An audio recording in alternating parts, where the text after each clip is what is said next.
तर एक काल एनर्जी ऑडिटचा वेबिनार झाला. ओके, काही स्टुडंट्सनी रजिस्टर केलेलं होतं, काहींना कळत नव्हतं काय चाललंय. ओके, सो शॉर्टली मी त्या वेबिनारमध्ये जे पॉइंट्स होते तर ते 5-10 मिनिटात तुम्हाला सांगते काय काय सांगितलं त्यांनी.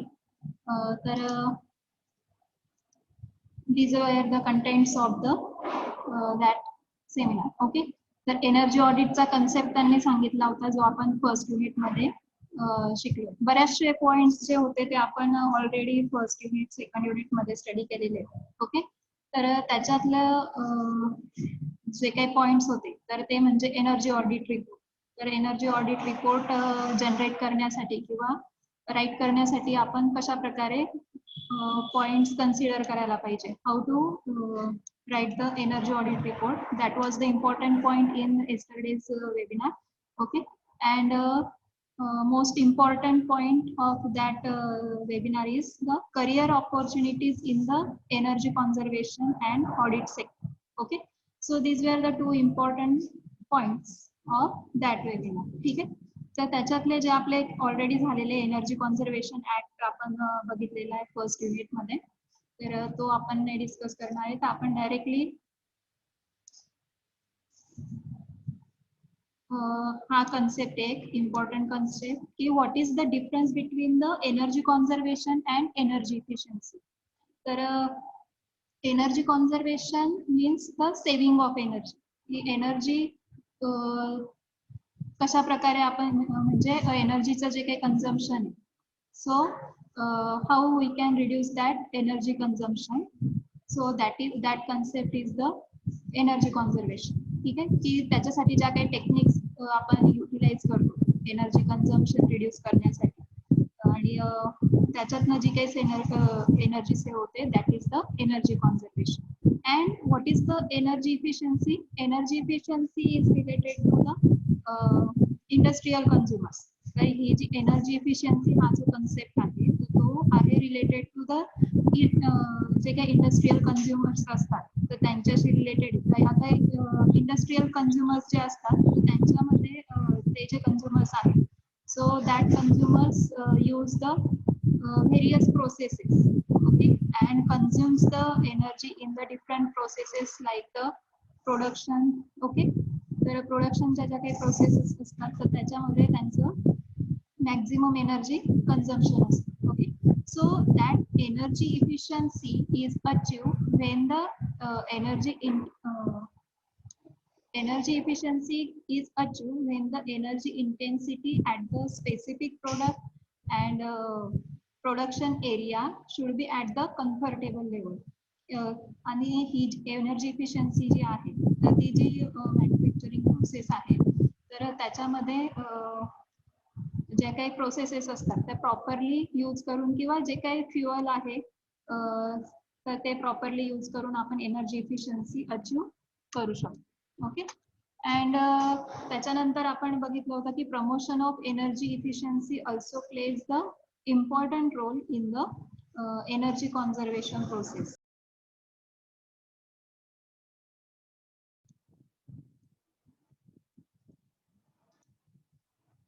तर हे जे promotion of energy efficiency, so promotion of energy efficiency also contributes the important role in the energy conservation technique. Okay, तर त्याच्या अशा प्रकारे त्यांनी एनर्जी कॉन्झर्वेशन आणि एनर्जी इफिशियन्सी मधला डिफरन्स सांगितला. ठीक आहे, त्याच्यानंतर ही एक डायग्राम होती, याच्यामध्ये त्यांनी दाखवलेलं आहे की एक थर्मल पॉवर प्लांटचा एक्झाम्पल घेतलेलं. ओके, सो याच्यामध्ये कशा प्रकारे इनपुट्स अँड आउटपुट्स असतात.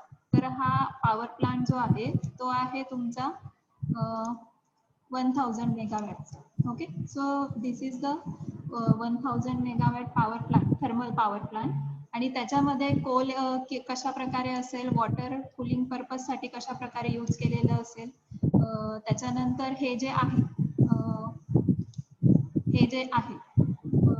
that term or that number indicates the gases किंवा आपण म्हणू शकतो कार्बन डायऑक्साइड जे गॅस आहे, कार्बन इमिशन ज्याला म्हणतो, तर त्या गॅसेसचं किती अमाऊंट मध्ये पर डे ला डिस्चार्ज होतात त्या पर्टिक्युलर पॉवर प्लांट मध्ये, तर तो काउंट दिलेला आहे. आणि त्याच्यानंतर जे काही वेस्टेज आहे. येस मनीष पाटील बोल. मनीष काही डाऊट आहे का? नाही मॅडम, ते रोल नंबर टाकत होतो तुम्हाला. Okay okay. सो अशा प्रकारे हे ज्या व्हॅल्यूज आहेत, तर ते गॅसेस जे आहेत जनरेट होणारे, जी काही इलेक्ट्रिसिटी जनरेशन प्रोसेस आहे त्याच्यामध्ये जे काही गॅसेस जनरेट होतात, तर त्यांचं काउंट हा दाखवलेला आहे. Okay. So after that this is the ash generated. Okay. 40 to 100 tons per day ash generate होते, and that ash can be discharged near to the जे काही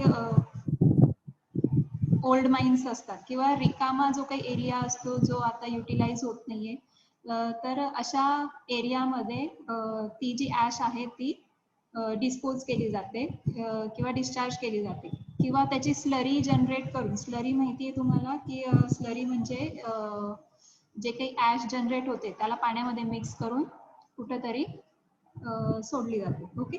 सो अशा प्रकारे हे जे डिस्चार्ज होणारे गॅसेस आहेत, तर त्यांचं ओव्हरऑल जे काही डिफरंट फॅक्टर्स आहेत त्या थर्मल पॉवर प्लांटशी रिलेटेड, तर ते त्यांनी सांगितले होते. ओके. त्याच्यानंतर पॉवर जनरेशन दाखवलं होतं की डिफरंट पॉवर प्लांट्स आपण यूज करतो for the generation of electrical energy. Okay. So coal is the most important fuel which is use for the generation of electricity. Okay. And thermal power plant plays a very important role in the generation of electrical energy. तर हे आहे त्यांचं 2016 year consider केलेलं आहे.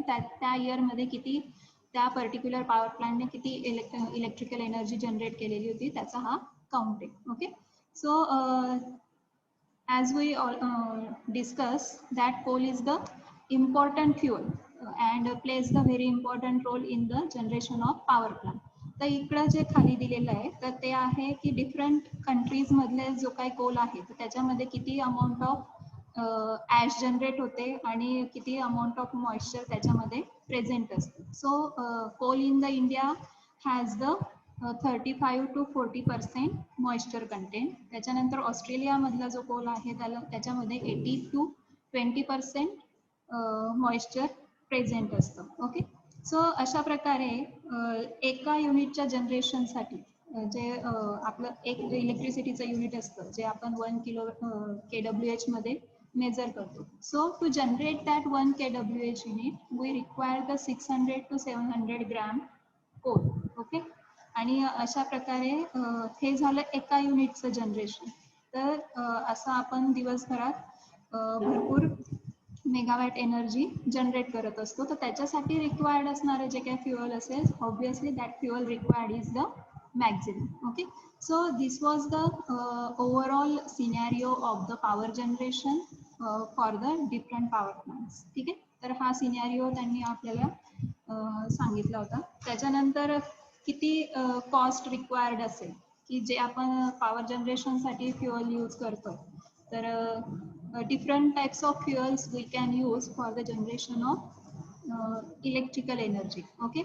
So biomass fuel, after that coal, fuel oil, gas, these are the different types of fuels we can use for the generation of electricity. आणि त्यांची overall cost किती असेल ते ह्या टेबल थ्रू आपल्याला कळतंय. ओके. सो अशा प्रकारे ह्या टेबलमधून cost of fuel we can identify. ठीक आहे. त्याच्यानंतर एनर्जी इफिशियंट इक्विपमेंट्स आपण बघितलं आहे, ऑलरेडी आपण स्टडी केलेलं आहे सेकंड युनिटमध्ये, थर्ड युनिटमध्ये आपण बघितलं आहे की त्यांचं इम्पॉर्टन्स काय असतं की एनर्जी इफिशियंट इक्विपमेंट्स यूज केल्यामुळे जे काही एनर्जी कन्झम्पशन आहे तर that energy consumption can be reduce. Okay. तर त्याच्यात आपण इन्स्टॉलेशन सिस्टीम जी बघितली, लाइटिंग सिस्टीम, तर त्याच्यामध्ये energy conservation techniques in the lamps we can say. So energy conservation techniques in the lamps we discuss one point that incandescent lamp can be replaced by the CFL lamp. Okay. and incandescent lamp has the maximum carbon emission. तर incandescent lamp मध्ये जास्तीत जास्त maximum carbon emission होतं आणि as compared to the CFL lamp. Okay, so we should replace the that incandescent lamp by the CFL lamp. Okay, आणि as well as efficiency is one of the point of the comparison between both types of lamps. Okay, तर कमीत कमी energy efficiency मध्ये ते maximum brightness देतात, त्याच्यामुळे आपण इनकॅन्डेन्सेंट लॅम्पला CFL लॅम्पने replace करू शकतो. ठीक आहे, त्याच्यानंतर हा जो खालचा टेबल आहे तर त्याच्यामध्ये वेगवेगळ्या सेक्टर्समध्ये जर एनर्जी इफिशियन्सी जर इम्प्रूव्ह झाली तर वेगवेगळ्या सेक्टर्समध्ये कशा प्रकारे त्याचा इफेक्ट होतो किंवा कशा प्रकारे त्याला प्रत्येक सेक्टर्सला बेनिफिट्स होतात. So that can be clear by this table. Okay, तर आता सगळ्यात पहिलं होतं पहिल्या टेबलमध्ये की इंडस्ट्रीयल सेक्टर.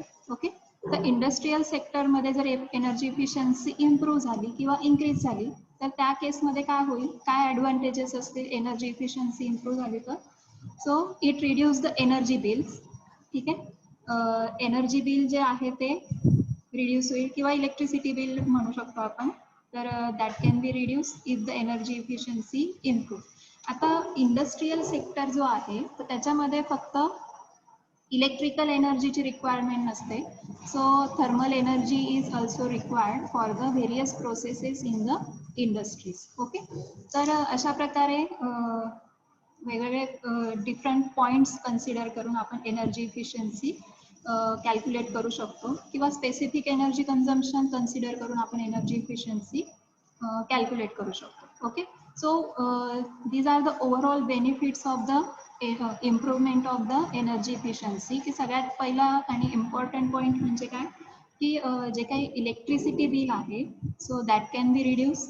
त्याच्यानंतर quality will be improve and profits will be also increase. ठीक आहे, त्याच्यानंतर नेशन ओव्हरऑल नेशन सिनॅरिओ जर आपण बघितला तर रिड्यूस द एनर्जी इम्पोर्ट्स. जर आपण आपल्या इथं जनरेट होणारी एनर्जी किंवा आपल्या इथं युटिलाइज होणारे जे काही फ्युअल्स आहेत जर तेच व्यवस्थित सेव्ह केले तर इम्पोर्ट करण्याची जी काही रिक्वायरमेंट आहे जे आपल्याला अदर कंट्रीजमधून फ्युअल्सचं इम्पोर्ट करावं लागतं so that can be reduce. Okay, so import process will be reduced. After that conservation of the energy will be considered. ठीक आहे, energy conservation can be achieve. त्याच्यानंतर जी काही एनर्जी सिक्युरिटी आहे तर ती सुद्धा आपण इम्प्रूव्ह करू शकतो. Okay, and this is related to the nation scenario. आणि त्याच्यानंतर ग्लोबल मध्ये की रिड्यूस द अदर इमिशन्स की जे काही डिफरंट गॅसेस आहेत. ठीक आहे, तर त्या गॅसेसचं जे काही इमिशन होतं so that can be reduce and maintain the sustainable environment. जे काही हे डिस्चार्ज होतात गॅसेस तर त्यांचं जे काही इमिशन आहे तर ते आपण रिड्यूस करू शकतो आणि त्याच्यामुळे जे काही एन्व्हायरमेंटल व्हॅल्यू आहे किंवा जे काही पोल्युशन आहे so that can B control. ठीक आहे, तर त्याच्यानंतरचा एक इम्पॉर्टंट पॉईंट म्हणजे की job opportunities for the electrical engineers as a energy manager. तर आपण जे आपण आता तुम्ही इलेक्ट्रिकल इंजिनियर होता. ओके, तर इलेक्ट्रिकल इंजिनियरसाठी कोणकोणत्या एनर्जी ऑपॉर्च्युनिटीज आहेत, कोणकोणत्या opportunities as a energy manager म्हणून आपल्याला अवेलेबल असतील. सो ते त्यांनी सांगितलं होतं की जे काही ॲनालिसिस असतं electricity bill, analysis of electricity bill म्हणजे जे काही कॅल्क्युलेट करणारे पर्सन्स असतात. सो त्यामध्ये सुद्धा आपला इम्पॉर्टंट रोल आहे की आता इलेक्ट्रिसिटी बिलचा ॲनालिसिस म्हणजे काय की जे लो पॉवर फॅक्टर वर लोड यूज करणारे कन्झ्युमर्स असतात तर त्या कन्झ्युमर्सला आयडेंटिफाय करायचं, त्यांचं इलेक्ट्रिसिटी बिल कॅल्क्युलेट करायचं. तर अशा प्रकारे ते कन्झ्युमर्स आयडेंटिफाय करायचे. म्हणजे डिफरंट टाईपच्या कन्झ्युमर्ससाठी काय असतं डिफरंट टॅरिफ्स असतात किंवा आपण टॅरिफ म्हणतो की रेट्स असतात.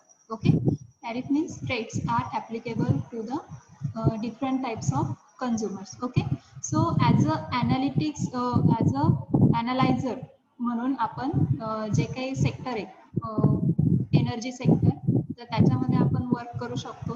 त्याच्यानंतर manufacturing of capacitor panels for the suitable केव्हीआर.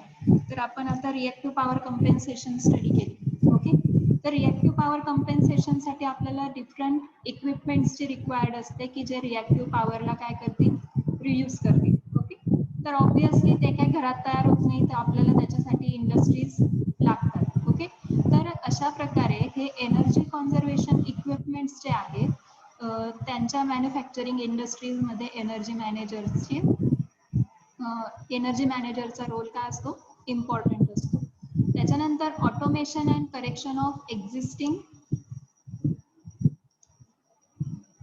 Okay, automation and corrections of existing capacitor bank, किंवा आपण म्हणू शकतो की जे काही मेंटेनन्स वगैरे असतं, टेस्टिंग असतं, तर अशा सारखे जे काही जॉब असतात, तर इन शॉर्ट आपण जे काही कॉन्ट्रॅक्टर्स वगैरे असतात की जे घर बसल्या आपल्याला टेस्टिंग करून देतात, किंवा आपलं जर एखादं इक्विपमेंट असेल तर ते त्याचं मेंटेनन्स करून देतात. अशा प्रकारच्या ज्या काही सर्व्हिसेस आहेत, so that can be perform.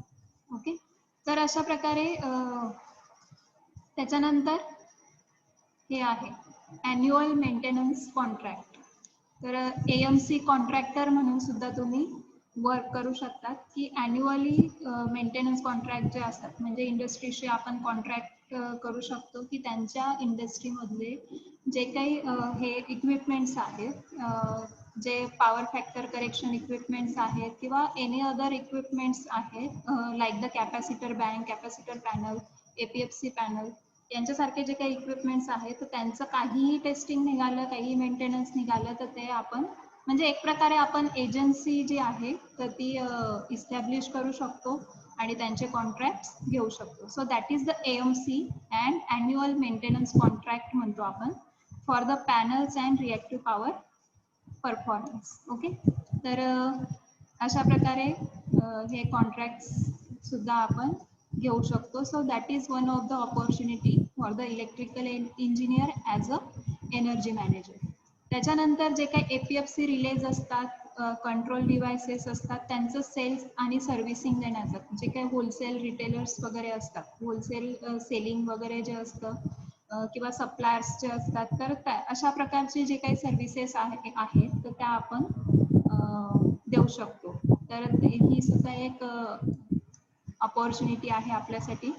त्याच्यानंतर sales promotion activity for the electrical engineer technologies. Electrical engineering technologies मधल्या ज्या काही प्रमोशन ॲक्टिव्हिटीज आहेत की जे काही एनर्जी इफिशियंट इक्विपमेंट्स आहेत, like the maximum demand controller, त्याच्यानंतर सॉफ्ट स्टार्टर्स, इलेक्ट्रिकल मोटर्स, त्याच्यानंतर electronic ballast for the lighting system, आणि लाइटिंग कंट्रोलसाठी आपण डिफरंट डिमर्स वगैरे सारखे डिव्हायसेस यूज करत असतो. ओके, सो यांच्यासारखे ज्या काही कंपनीज आहेत, तर त्या कंपनीज आपण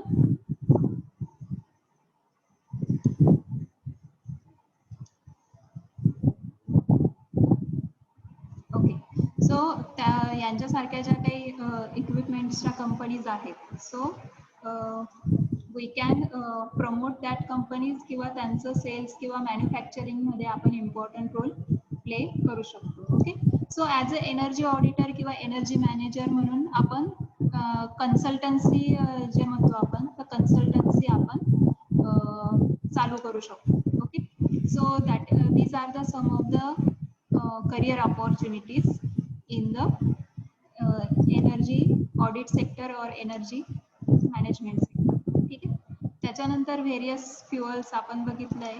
ओके, तर काय आपण डिस्कस करणार नाही. त्याच्यानंतर अजून एक ॲडिशनल अपॉर्च्युनिटीज आहेत. स्लाइड रिपीट झाली.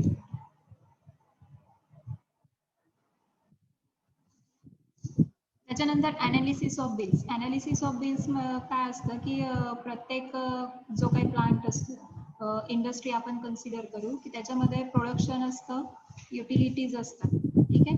And whenever the production is reduced, number of production machines and utilities must be reduced. आणि त्याच्यामुळे जे काही वर्किंग मशीन्स आहेत तर ते जर आपण किंवा अननेसेसरी आपण मशीन्सला रन करतो तर ते जर आपण रिड्यूस केले so that can B improve the efficiency. Okay. And जे काही रनिंग इफिशियन्सी आहे मशीन्सची ती काय होऊन जाईल, इम्प्रूव्ह होऊन जाईल. ठीक आहे. त्याच्यानंतर टॅरिफ कशा प्रकारे डिफाईन करायचं ते आपण आता आपल्या 4th युनिटमध्ये डिस्कस करणारच आहे, ते काही तुम्हाला सांगत नाही. ठीक आहे. तर हां, ह्या होत्या ॲडिशनल जॉब ऑपॉर्च्युनिटीज की मॅक्झिमम डिमांड कंट्रोलर्स HT कन्झ्युमर्सला मॅक्झिमम डिमांड कंट्रोलर्सची रिक्वायरमेंट असते. त्याच्यानंतर APFC पॅनल जे आहे ते ऑल टाईपच्या कन्झ्युमर्सला रिक्वायर्ड असतं. एनर्जी इफिशियंट मोटर्स आहेत ते HT अँड LT कन्झ्युमर्सला रिक्वायर्ड असतं. त्याच्यानंतर LED लॅम्प्सचं सेलिंग किंवा मॅन्युफॅक्चरिंग सुद्धा आपण करू शकतो. तर LED लॅम्प्स जे आहेत तर ते डिफरंट सेक्टर्ससाठी आपल्याला रिक्वायर्ड असतात, industrial, commercial as well as for the domestic consumers. Okay. So LED लॅम्प्सचं सेलिंग म्हणा किंवा मॅन्युफॅक्चरिंग म्हणा तर ते आपण करू शकतो.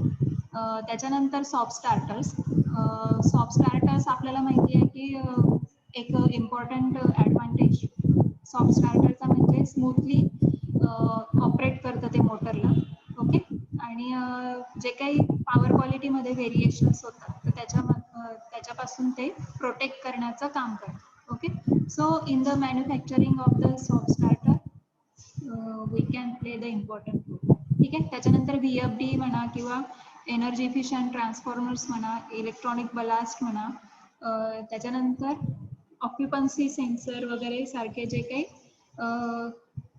इक्विपमेंट्स आहेत तर त्या सगळ्या सेक्टर्समध्ये आपण रोल प्ले करू शकतो. ओके. तर ऑक्युपन्सी सेन्सर म्हणजे काय की ऑक्युपन्सी सेन्सर म्हणजे एखादा रूम असेल तर त्याच्यामधले जे काही लाईट्स, फॅन्स वगैरे जे असतील तर ते ॲटोमॅटिकली ऑफ होतात जर तिथं काही हालचाल झाली नाही त्या रूममध्ये, किंवा एक प्रकारे जसं मोशन सेन्सर असतं तर त्या टाईपचं हे ऑक्युपन्सी सेन्सर असतं. जर त्याच्यात काही त्या पर्टिक्युलर रूममध्ये जर काही मुवमेंट डिटेक्ट नाही झाली तर त्याच्यातले जे काही AC असेल, फॅन असेल, लाईट्स असतील ते ऑटोमॅटिकली काय होतात, ऑफ होतात. Okay. So this were the some of the career opportunities for the energy auditor and energy manager. Okay. तर ओव्हरऑल अशा प्रकारे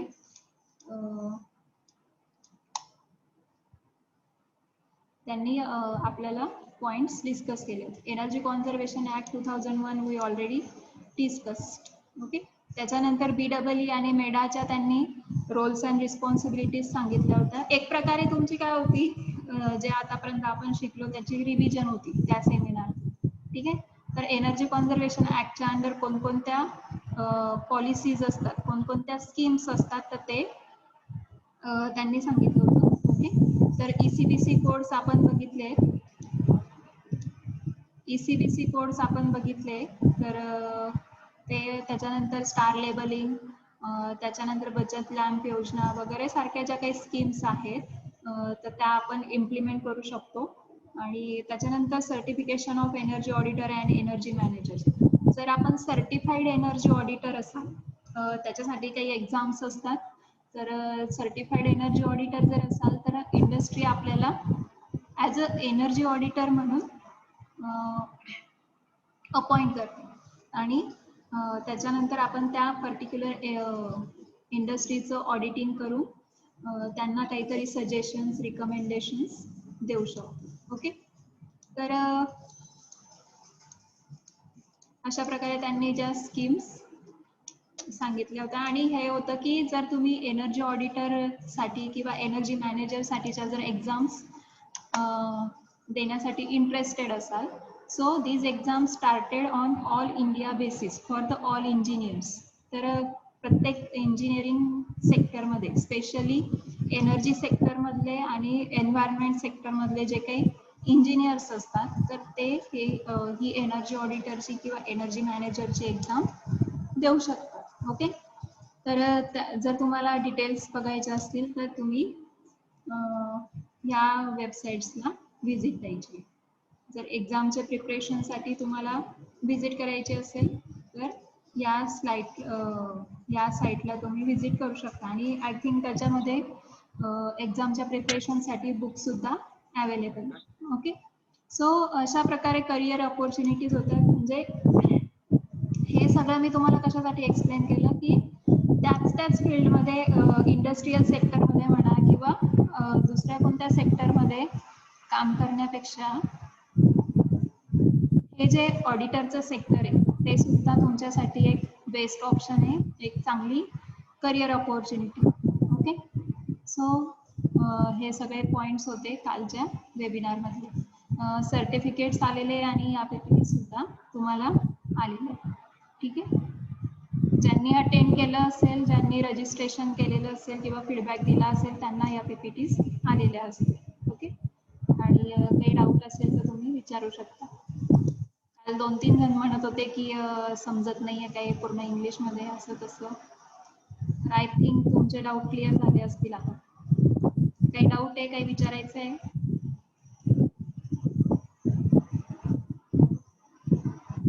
एनी डाऊट?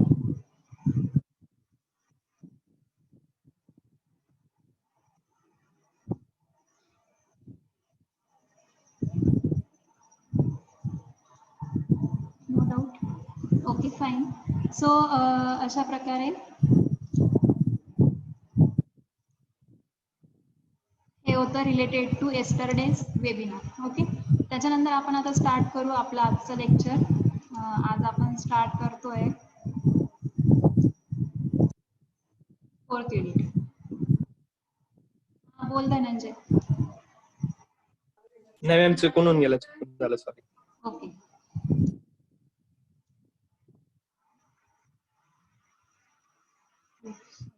बरं ठीक आहे, चुकून ते युनिट सेकंड होऊन गेलंय. So this is our 4th unit, energy conservation through the cogeneration and tariff. Okay. So this unit is for the 16 marks. Okay. So these are the some of the contents of this unit. की याच्यामध्ये आपण cogeneration काय असतं, त्याच्यानंतर tariff काय असतं, तर त्याच्या कन्सेप्ट आणि इम्पॉर्टन्स आपण डिस्कस करणार आहे. Why cogeneration is important and tariff is important for the energy conservation point of view. So that we will discuss. त्याच्यानंतर कोजनरेशनचे कोणते टाईप्स असतात ते आपण बघू. Okay.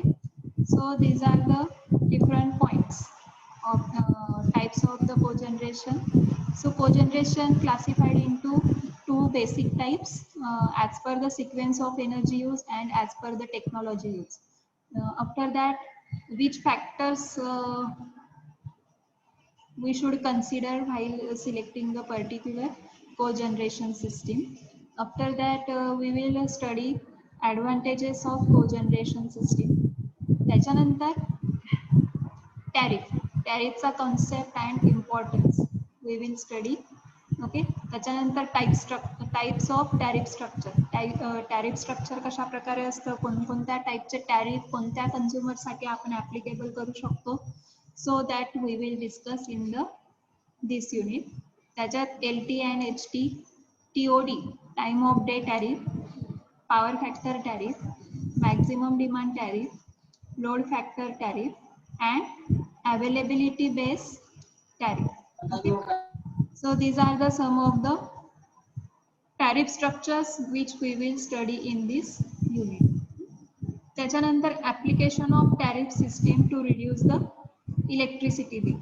So what is the importance of tariffs and how to design the tariffs and how we can reduce the electricity bill while selecting the particular or by designing the particular type of tariffs. Okay. So all these points we will study in the 4th unit. Okay. So first point we are going to start. What is cogeneration? Cogeneration काय असतं? Okay. So what is cogeneration? Cogeneration is also called as the CHP, combined heat and power. ठीक आहे. तर cogeneration plant असतो तर त्याला आपण combined heat and power plant सुद्धा म्हणू शकतो. And CHP is also called as the cogeneration. Okay, so what is the meaning of cogeneration? याला आपण काय केलं की कोजनरेशनला रिप्लेसमेंट म्हणून एक वर्ड आहे ज्याला आपण CHP म्हणतो. Okay, so that is the cogeneration. So actual meaning of cogeneration म्हणजे काय की एका सिंगल फ्युअल पासून आपण दोन टाईपच्या एनर्जीज काय करू शकतो, जनरेट करू शकतो. Okay, so by using the single fuel or it is the sequential use of the single fuel for the generation of two types of energy. It may be electrical energy and thermal energy. Okay, so two kinds of energy can be generated from the single fuel, so that process we can say the cogeneration. Okay, so this cogeneration system and CHP system are group of this CHP system is the group of distributed generation technologies. ही जी CHP system आहे तर त्याला आपण group of different technologies म्हणू शकतो किंवा ज्या काही डिस्ट्रीब्युशन टेक्नॉलॉजीज आहेत तर त्यांचा ग्रुप म्हणजे कोजनरेशन. तर आता ह्या टेक्नॉलॉजीज ज्या आहेत तर त्या कशा प्रकारे आपण युटिलाइज करू शकतो किंवा त्याचा बेनिफिट काय असू शकतो. तर सगळ्यात पहिलं म्हणजे these technologies are capable of capturing the heat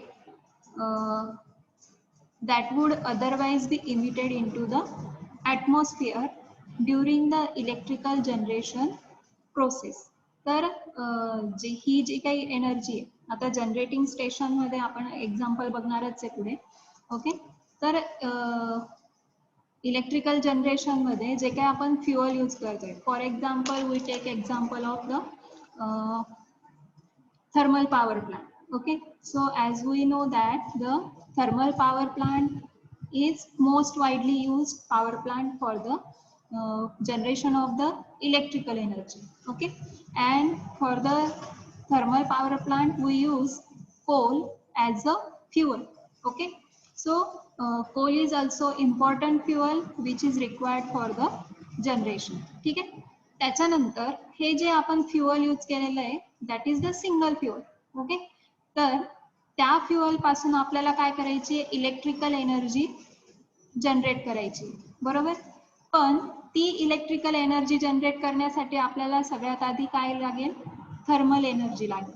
okay, जे काही बॉयलर आहे त्याच्यामध्ये आपण सगळ्यात आधी कोल जो आहे तो बर्न करणार, त्याच्यापासून स्टीम जनरेट करणार, त्याच्यानंतर ते स्टीम टर्बाईन रोटेट होईल आणि that steam turbine will drive the alternator आणि अशा प्रकारे इलेक्ट्रिकल एनर्जी काय होईल, जनरेट होईल. ओके, म्हणजे इन शॉर्ट काय की thermal energy and electrical energy is required for the completion of the particular process. Okay, तर ही जी कंप्लीट प्रोसेस आहे त्याच्यामध्ये काय होतं की इलेक्ट्रिकल एनर्जी यूज करायची आपल्याला, जनरेट करायची. Okay, so for the generation of electrical energy we require the thermal energy. ठीक आहे, पण काही केसेसमध्ये काय होतं की इलेक्ट्रिकल एनर्जी जनरेट करत असताना काही अमाऊंट ऑफ हीट किंवा काही अमाऊंट ऑफ थर्मल एनर्जी जी आहे ती काय होते, ॲटमॉस्फिअरमध्ये इमिट केली जाते किंवा डिस्चार्ज केली जाते असं म्हणू आपण.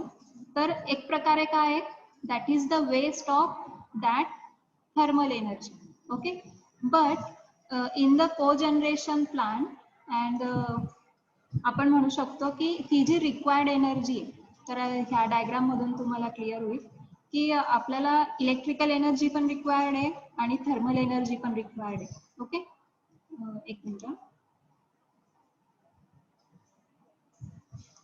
Okay, so we required the electrical energy as well as thermal energy or heat energy. We taken an example of the thermal power plant. ठीक आहे, तर आता जी काही इलेक्ट्रिकल एनर्जी आहे ती जनरेट करण्यासाठी आपण इतक्या number of units fuel use केलं. 100 units of fuel we use for the generation of electricity, as well as आपल्याला बॉयलर साठी काय लागणार आहे, कोल लागणार आहे, बरोबर. आणि त्याच्यामध्ये स्टीम जनरेट करण्यासाठी आपण सेपरेट 100 युनिट्स इतकं फ्युअल युटिलाइज केलं.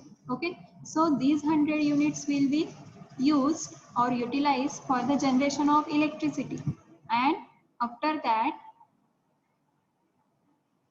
these 100 units will be utilized for the generation of thermal energy. ठीक आहे, म्हणजे हे 100 युनिट्स आणि हे 100 युनिट्स किती झाले, 200 युनिट्स आपल्याला ती पर्टिक्युलर एनर्जी किंवा आपण म्हणू शकतो की heat energy and electrical energy generate करण्यासाठी आपल्याला काय लागले, required amount of energy generate करण्यासाठी 200 युनिट्स झाले, रिक्वायर्ड झाले. ठीक आहे, so this was the case of thermal power plant. ठीक आहे, तर ही केस झाली आपली, समजा for example this is the case of thermal power plant. ठीक आहे, पण जो हा ट्रॅडिशनल पॉवर प्लांट आहे त्याच्या रिप्लेसमेंटला जर मी कोजनरेशन प्लांट यूज केला तर त्याचे ॲडव्हान्टेज काय असतील की आपल्याला एकच फ्युअल रिक्वायर्ड असेल, सेपरेट आपल्याला इलेक्ट्रिकल एनर्जी किंवा थर्मल एनर्जी जनरेट करण्याची गरज नाही.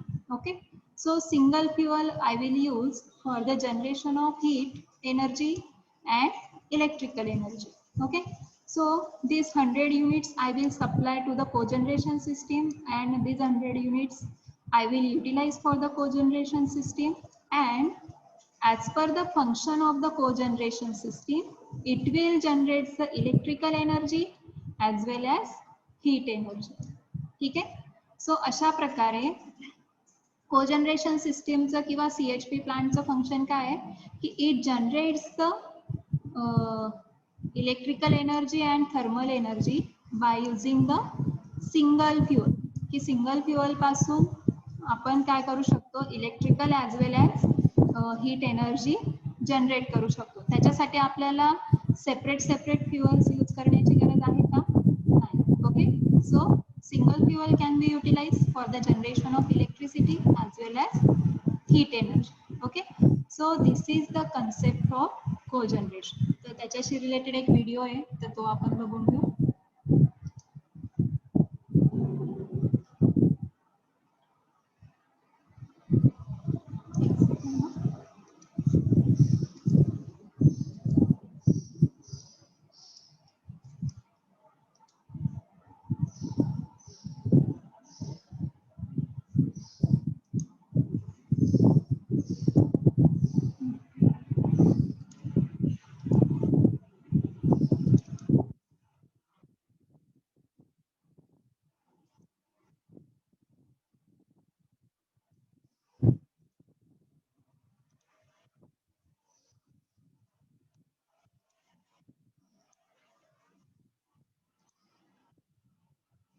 Okay, how the CHP plant or cogeneration plant is work.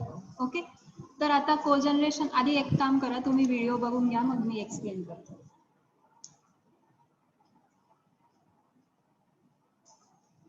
Animation आहे, आय थिंक त्याला आवाज नाही.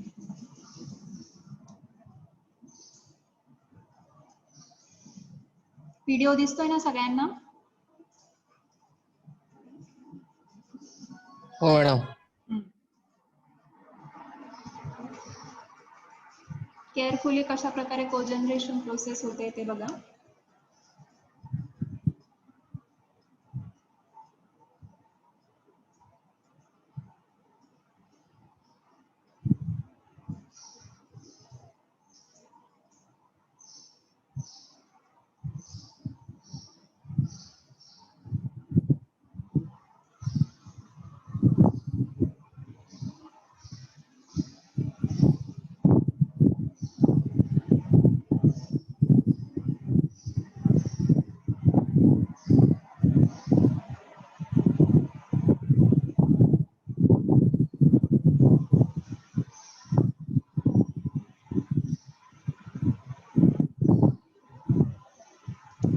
ओके, बरं, आता मी एक सांगते.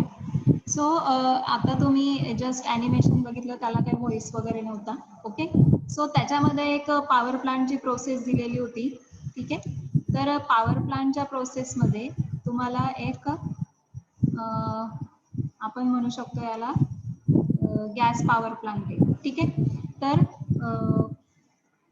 इकडून इनलेट येत आहे. ओके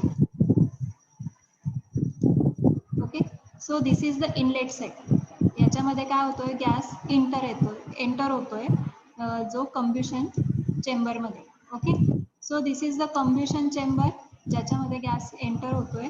ओके, तर natural gas will be burn in the combustion chamber. Okay, so after that this heated gas will be supplied to the gas turbine. Okay, आणि त्याच्यामुळे काय होईल की हे जे कम्ब्युशन चेंबर आहे ते काय करतंय, या गॅस टर्बाईनला तो हीट झालेला गॅस सप्लाय करतंय. Okay, so after that this gas turbine is coupled to the generator. Okay, and that turbine will drives that generator. ठीक आहे, आणि जनरेटरला ड्राईव्ह केल्यानंतर आपल्याला आउटपुट मिळणार आहे इलेक्ट्रिकल एनर्जी. ओके, तर आता जो हीट झालेला जो काही गॅस होता तो आपण काय केला, जनरेटरला सॉरी, जी काही मेकॅनिकल एनर्जी आहे टर्बाईनची ती जनरेटरला ड्राईव्ह करण्यासाठी युटिलाइज होऊन गेली. ठीक आहे, आणि जनरेटर त्याचं काय करेल, वर्क करेल. It will generates the electrical energy. त्याच्यानंतर ही जी प्रोसेस आहे याच्यामध्ये काही अमाऊंट ऑफ गॅस काय होईल, शिल्लक राहील. ओके, काही अमाऊंट ऑफ गॅस राहील. 100% जो गॅस आहे तो युटिलाइज नाही होणार.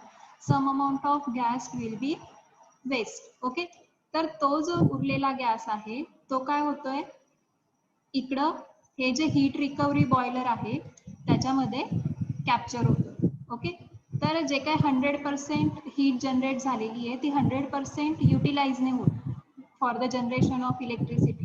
Some amount of heat can be supplied to the heat recovery boiler.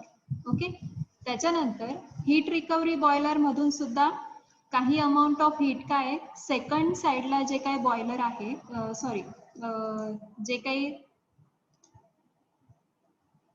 हे स्टीम टर्बाईन आहे त्याला काय होऊन जाईल, ते सप्लाय होईल.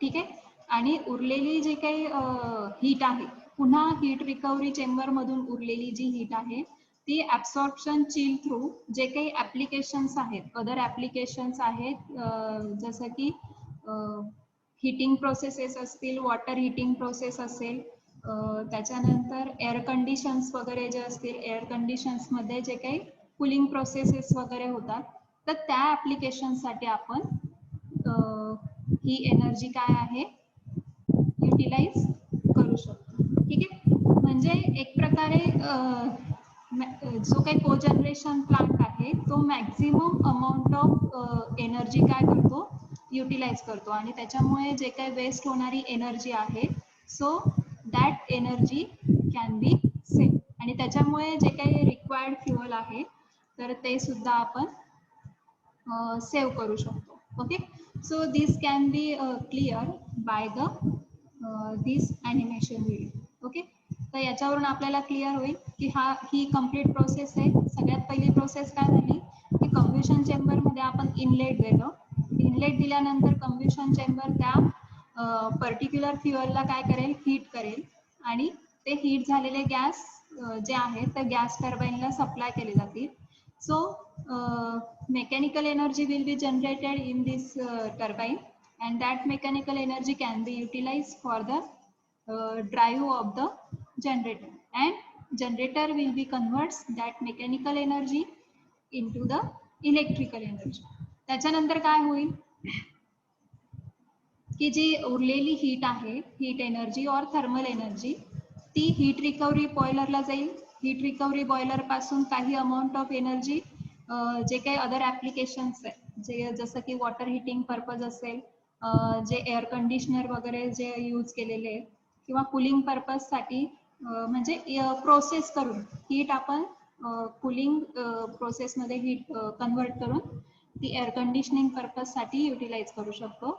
आणि अजून जर हीट उरलेली असेल तर सेकंडरी साईडला आपण अजून एक स्टीम टर्बाईन लावू शकतो आणि पुन्हा त्याची इलेक्ट्रिसिटी जनरेट करू शकतो. म्हणजे less amount of energy or less amount of fuel can be waste in the cogeneration plant. Okay, so this will be clear from this video. ठीक आहे, तर हे होतं related to the cogeneration concept. तर तेच आपल्याला सांगायचं होतं की हे जे प्लांट आहे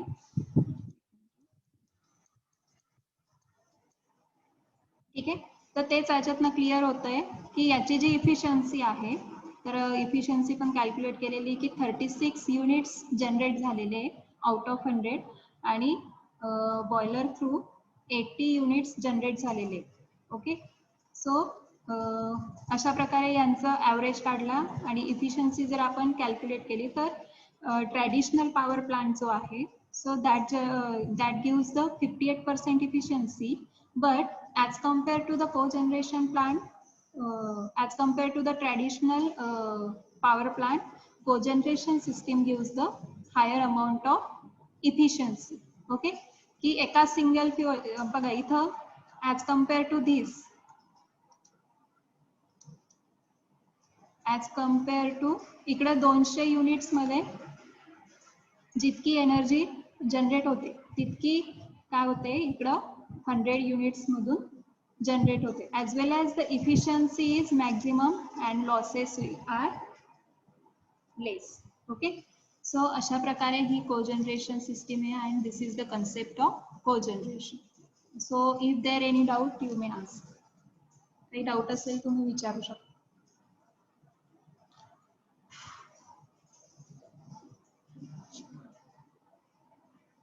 काही डाऊट आहे कोणाला? काही डाऊट आहे कोणाला? मॅडम हा कोण आहे? हा बोल. मॅडम कोजनरेशन प्लांटची इन्स्टॉलेशन कॅपॅसिटी जास्त असेल, म्हणजे इन्स्टॉलेशन कॉस्ट जास्त असेल ना मॅडम? हो जास्त असेल, त्याच्यात नंबर ऑफ इक्विपमेंट जास्त असतात. जिथं आपण एक टर्बाईन किंवा जनरेटर यूज करतो तिथं 2 सेट्स यूज केलेले असतात. तर ऑब्विसली कॉस्ट त्याची अफेक्ट होते, पण मग आपल्याला जे काही आउटपुट आहे जी दुसऱ्या साईडला आपल्याला फ्युअल रिक्वायरमेंट वगैरे जे सारखे पॉइंट्स आहेत तर ते कमी होतात. ओके, आणि त्याच्यानंतर एन्व्हायरमेंटल व्हॅल्यू वगैरे सारखे जे पॉइंट्स आहेत तर ते पण म्हणजे पोल्युशन इन शॉर्ट कमी होऊ शकतं आणि less amount of energy is wasted. Okay, त्याच्यामुळे थोडीफार कॉस्ट वाढते कोजनरेशन सिस्टमची. एनी डाऊट अजून कोणी? No madam. No ma'am. Okay, so remaining topic we will discuss in the next lecture. Okay, so काही डाऊट नसेल तर तुम्ही लेफ्ट होऊ शकता.